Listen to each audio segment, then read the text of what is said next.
দীর্ঘ প্রায় ৯ মাস পর চালু হলো নারায়ণগঞ্জ আঞ্চলিক পাসপোর্ট কার্যালয়ের কার্যক্রম।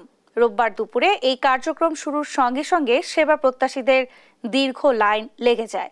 এর আগে নারায়ণগঞ্জ জেলা প্রশাসক জাহিদুল ইসলাম মিয়া সহ সংশ্লিষ্ট কর্মকর্তারা এই কার্যালয় পরিদর্শন করেন। গত বছরের ১৯ জুলাই বৈষম্য বিরোধী ছাত্র আন্দোলনের সময় এই পাসপোর্ট অফিসে অগ্নিসংযোগ করা হয়।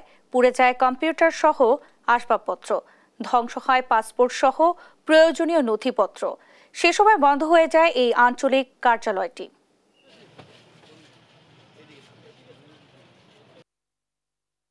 এই জেলার মানুষকে প্রায়শই দেশের বাইরে ট্রাভেল করতে হয় এবং তাদের ট্রাভেল ডকুমেন্ট হিসাবে যে পাসপোর্ট সেটি তাদের খুবই প্রয়োজনীয়।